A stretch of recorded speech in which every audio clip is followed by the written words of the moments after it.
Salut ma poule et bienvenue pour cette nouvelle analyse de vidéo. Qui n'en sera pas une. Non, on va dire que ce sera plutôt une analyse d'un certain style de contenu sur YouTube. En effet, car aujourd'hui je vais analyser des youtubeurs qui partent tourner des vidéos dans des pays dits très dangereux. Ou du moins pas forcément l'intégralité du pays, mais certains quartiers de certaines villes. Mais je préfère te le dire d'entrée de jeu, je n'aime pas du tout cette pratique.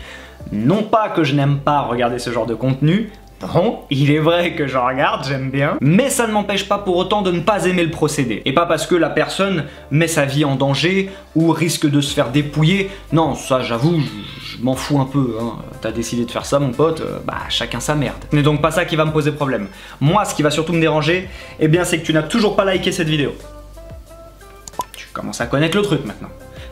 Tu n'es peut-être même pas abonné. Attends, on me dit aussi que tu n'as peut-être même pas activé la petite cloche. Ok, maintenant on peut rentrer dans le vif du sujet. Attention parce que je revérifierai en fin de vidéo.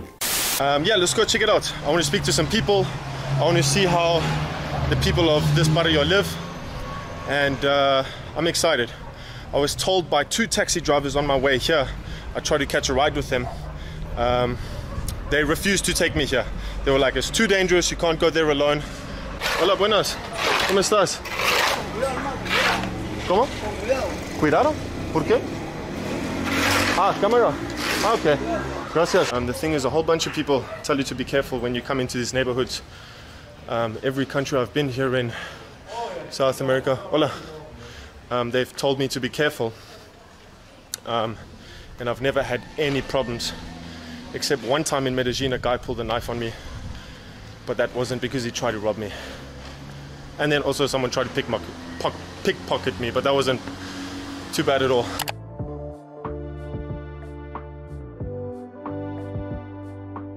On walking speed. That's okay. Ah, claro, on the photo. Sí. It's the second time I've had people ask me for a selfie since I've been here. Just before I started filming, as I got out the taxi, two girls were like, "Oh, can we take a photo?" I thought that was really funny. I don't think a lot of gringos come here. No. It always makes me nervous when taxi drivers or tuk-tuk drivers get on the phone. You never know what they're getting up to. Comme tu as pu le voir, notre cher Kurt Kaz se rend dans des quartiers plutôt malfamés. Ce qui n'est pas un problème en soi, bien que le fait d'être un gringo, hein, d'être un blanc, va rapidement attirer l'attention sur toi. Mais comme tu as pu le voir dans les images, le problème réside surtout dans le fait de se trimballer avec son portable à la main. Et vu la qualité vidéo, ça doit pas être de la merde comme téléphone. Donc je résume, tu es blanc et tu te trimbales tout seul dans un quartier sensible. Deuxièmement, avec ton téléphone high-tech à la main. Et troisièmement, en parlant à voix haute. Ça fait beaucoup. Mon ami, tu cherches la merde. Alors attention, je ne suis pas en train de dire que de manière générale, il ne faut pas aller se trimballer dans les quartiers sensibles. Bien que. Bien que, ça dépend où. Mais ce que je veux dire, c'est que si tu le fais, fais-le au moins, j'ai envie de dire, dignement. C'est-à-dire que là, je trouve que c'est un petit peu un appel au dépouillement, si je puis dire. Là, tu cherches un peu la merde. Mais d'un autre côté, non, parce que c'est vrai que normalement, tu devrais pouvoir te balader où bon te semble, sans à craindre pour ta vie ou pour tes affaires. C'est vrai, mais bon, on vit pas dans le monde des bisounours. Mais j'employais le terme dignement parce que, eh bien là, tu cherches quand même un peu la merde. On te le dit, tout le monde te prévient que c'est un quartier sensible, c'est un quartier chaud. Tu as des gens qui n'ont peut-être pas de quoi s'acheter à bouffer. Et toi, tu te ramènes avec tes petites lunettes de soleil, tranquille, ton petit polo, ton petit short et un téléphone high-tech devant des gens qui vont peut-être être pauvres, qui ont rien à bouffer. Je trouve que c'est un petit peu... Comment dire? C'est en quelque sorte faire un peu étalage de ses biens, de ses possessions. Même si je sais que ce n'est absolument pas le but de ces vidéos, je le sais très bien. Mais c'est ce qui en ressort un petit peu. Donc je trouve que ça peut avoir un petit côté provocateur. Même si je sais qu'encore une fois, ça n'est absolument pas le but, c'est même tout le contraire. Mais si moi, je suis un gangster du coin là, mais tu es la cible toute trouvée. Et en plus, là je me dis, non, là il nous provoque, là il se fout de notre gueule là quoi. Le mec il se trimballe dans la rue, il gueule, avec son téléphone à la main. Mais ce n'est pas ça le réel problème, puisque comme je te l'ai dit, qu'il lui arrive quelque chose ou non, j'avoue que je m'en fous un petit peu. Non, ce n'est donc pas ça le réel problème. Moi ce qui me dérange, c'est que si Gepetto là, il vient se faire kidnapper, qui c'est qui va devoir payer pour le sortir de là? Et encore, payer ce serait vraiment un moindre mal. Si par exemple les ravisseurs demandaient à ce qu'on libère d'autres gangsters, ou des terroristes, ou je ne sais qui encore.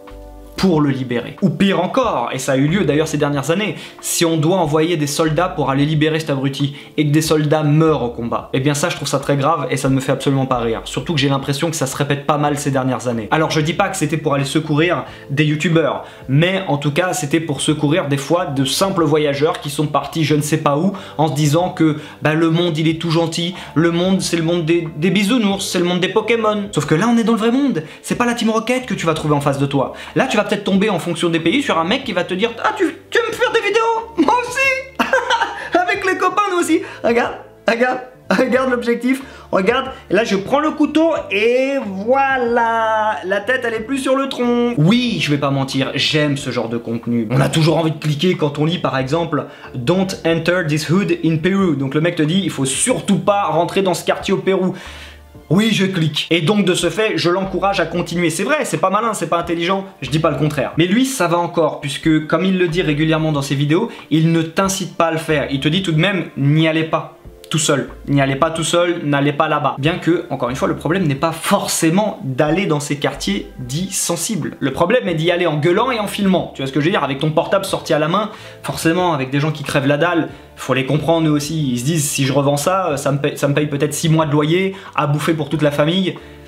Faut comprendre. Mais si tu t'y balades juste en touriste, tu t'habilles sobrement, t'emportes pas de trucs de valeur sur toi, tu te balades tranquille pour jeter un coup d'œil, pourquoi pas? Mais lui au moins, il ne t'incite pas à le faire. Alors que tu en as d'autres à côté de ça, qui eux par contre, se baladent dans des pays, mais pire que sensibles, où le kidnapping est monnaie courante, et eux, quasiment, t'encouragent à y aller. Tu pourras même aller te renseigner sur internet, sur le site du gouvernement, il y a même une liste de pays où il t'est très fortement déconseillé de t'y rendre. Et bien ce couple-là, lui, se rend dans ce genre de pays, dans ce genre de ville, et vu qu'à eux, il n'est rien arrivé, ils te disent qu'après, mais non, regardez, les gens sont gentils. Il me semble qu'ils te préviennent quand même que... Alors, attention, c'est vrai que c'est notre cas, on ne dit pas forcément qu'il ne se passe rien, mais nous, en tout cas, les gens étaient très accueillants, très gentils. C'était... génial. Mais ça, je ne leur mets absolument pas en cause, surtout dans la vidéo bien précise que j'ai vue, car dans celle-ci, à la différence de Kurt, eux, ils ne se déplacent pas à pied du point A, de l'hôtel par exemple, à un point B. Ce que fait Kurt. Non, eux ils le font escorter. Alors je sais pas trop ce que c'était, une milice, de la police. Écoute, je ne sais pas, mais les mecs en tout cas sont armés de AK-47. Donc là, oui, je veux bien te croire quand il y a des types qui t'escortent armés jusqu'aux dents. Oui, les gens que tu vas rencontrer en général vont être très gentils avec toi. What's your name? My name is Wajahat. Well, I am CEO for the Watch Planners and trying to build the confidence of the foreigner guests and tourists so they can come and see the beautiful Pakistan. Anyone who wants to come to Pakistan, you can feel free and you can visit all the countries as long as you have a valid visa and you've been properly escorted and properly guided there. Un visa et une escorte. Wajahat nous explique en détail le protocole qu'on va devoir suivre pour atteindre notre destination.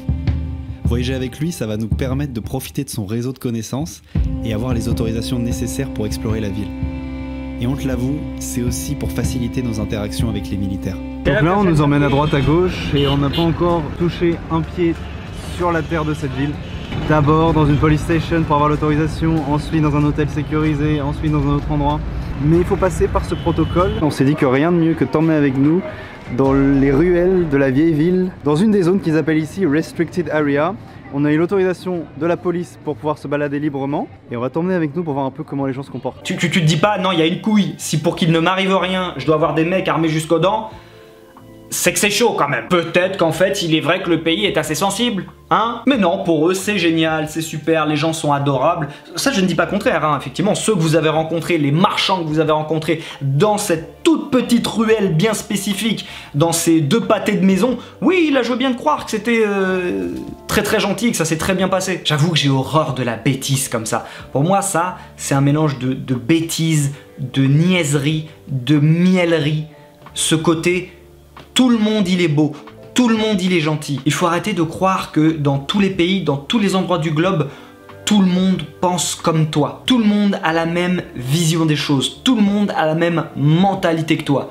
Non seulement d'être très égocentrique, c'est surtout complètement faux. Pour moi, c'est de l'irresponsabilité que de dire après aux gens d'y aller et de se faire leur propre opinion. Car s'il leur arrive quelque chose après, qui c'est qui va devoir y aller? Les soldats français. Qui c'est qui vont crever?